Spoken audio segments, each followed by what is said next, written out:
الاخبار media کے معزز ناظرین، یہ کیسا عدل ہے جس میں عبادت بھی خطا ٹھہری؟ راجستھان کے متاثرہ علاقوں سے ایک چشمدید مشاہداتی رپورٹ از حضرت مولانا مفتی محمد عفان منصور پوری صاحب، استاذ مدرسہ اسلامیہ عربیہ جامع مسجد امروہہ، 5 محرم الحرام 1448 ہجری مطابق 21 جون 2026 عیسوی۔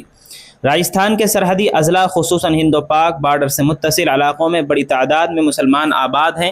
یہ وسیع صحرائی خطہ ہے جہاں بیشتر زمین بنجر اور ناقابل کاشت ہے۔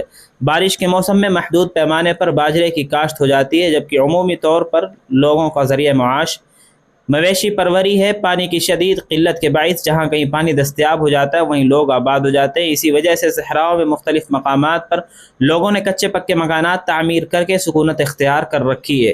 جانوروں کے باڑے بنائے ہوئے ہیں اور اپنی مذہبی عبادت گاہیں بھی تعمیر کر لی ہیں۔ دہائیوں بلکہ نسلوں سے یہی ان کا رہن سہن اور بود و باش کا انداز رہا ہے۔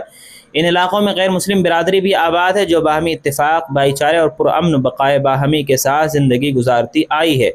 انتہائی تشویشناک اور تکلیف دہ صورتحال یہ ہے کہ موجودہ مرکزی حکومت نے ان علاقوں میں آباد لاکھوں مسلمانوں کو بے دخل کرنے کے لیے مبینہ طور پر ایک منظم منصوبہ تیار کیا ہے، جسے بعض حلقے آپریشن کلین کے نام سے تعبیر کر رہے ہیں۔ اس منصوبے کے تحت پہلے مرحلے میں گزشتہ ہفتے سے نہایت تیزی کے ساتھ مذہبی مقامات خصوصاً مساجد، مدارس اور درگاہوں کو مسمار کرنے کا عمل شروع کیا گیا ہے۔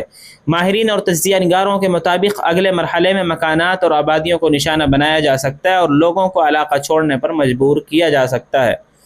اس سے قبل بھی ہمیں ان علاقوں کا دورہ کرنے کا موقع ملا تھا۔ اب موجودہ سنگین صورتحال کا جائزہ لینے کے لیے جمعیت علماء ہند کے اعلیٰ سطحی وفد کے ساتھ دوبارہ وہاں جانے کا اتفاق ہوا۔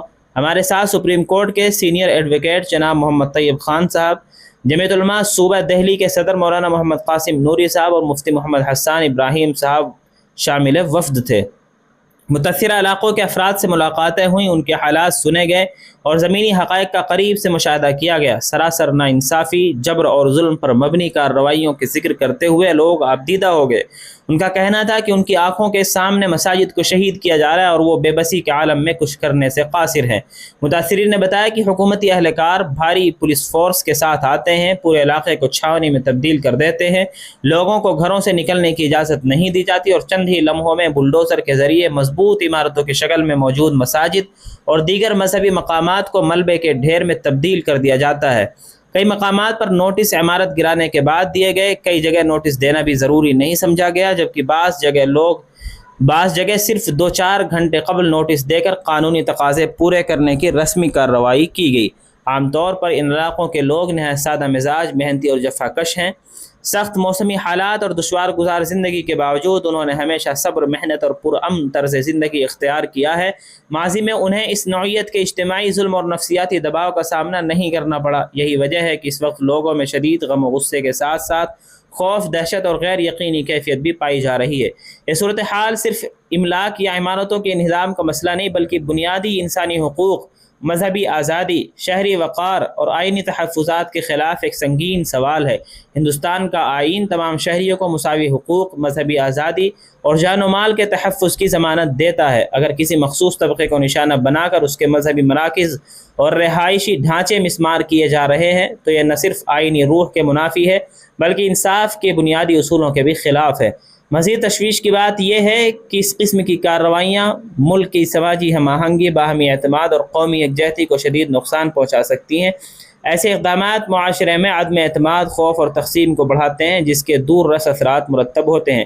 جمعیت علماء ہند کے خدام اپنی روایات کے مطابق سرگرم عمل ہیں۔ صدر جمعیت علماء ہند مولانا سید محمود اسد مدنی دامت برکاتہم کی ہدایات کے مطابق صوبائی جمعیت کے ذمہ داران، مرکزی نائب صدر حضرت مولانا قاری محمد امین صاحب، صوبائی صدر حضرت مولانا حبیب اللہ صاحب اور ناظم اعلیٰ مولانا عبدالواحد کھتری صاحب کی سرکردگی میں وکلاء کے پینل نے ہائی کورٹ سے رجوع کرنے کی مکمل تیاری کر لی ہے۔ عدالت کھلتے ہی پٹیشن دائر کی جائے گی۔ انشاءاللہ امید ہے کہ قانونی سطح پر کچھ ریلیف حاصل ہوگا اور ان بیجا کارروائیوں پر روک لگ سکے گی۔ اس کے علاوہ حالات کے پیش نظر دیگر ضروری اقدامات بھی زیر غور ہیں۔ موجودہ وقت میں سب سے زیادہ ضرورت اس معاملے کی ہے کہ وہاں کے مسلمانوں کی ہر سطح پر مؤثر پشت پناہی کی جائے تاکہ وہ خوف یا دباؤ کی وجہ سے حوصلہ نہ ہاریں اور اپنی زمین، اپنے گھروں اور اپنے حقوق سے دستبردار نہ ہوں۔ بظاہر شدت پسند طاقتیں دہشت اور خوف کا ماحول پیدا کر کے یہی چاہتی ہیں کہ لوگ نقل مکانی پر مجبور ہو جائیں۔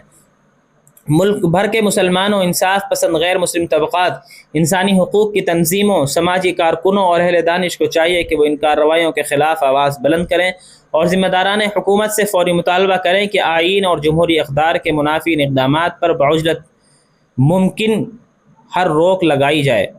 اسی طرح حزب اختلاف کی جماعتوں کو بھی سنجیدگی کے ساتھ ان واقعات کا نوٹس لیتے ہوئے پارلیمنٹ کے اندر اور باہر بھرپور انداز میں یہ مسئلہ اٹھانا چاہیے۔ انصاف، قانون کی بالادستی اور جمہوری اقدار کے تقاضے یہی ہیں کہ ہر غیر منصفانہ کارروائی کی واضح الفاظ میں مذمت کی جائے۔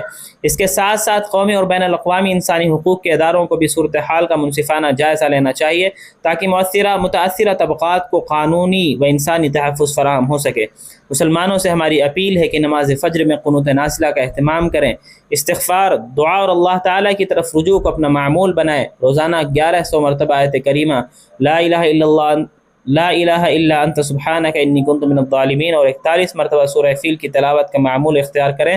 اللہ تعالیٰ کے کلام میں بڑی تاثیر ہے، امید کامل ہے کہ رب کریم اپنی خاص رحمت و عنایت فرمائیں گے، مسلمانوں کے مذہبی مقامات کا تحفظ ہوگا اور یہ سخت حالات انشاءاللہ جلد ختم ہوں گے۔ اللہ تعالیٰ مظلوموں کی مدد فرمائے اور زیادتی کرنے والوں کی تدبیروں کو ناکام کر دے اور ملک میں عدل و انصاف، امن اور باہمی احترام کی فضا کو قائم و دائم رکھیں۔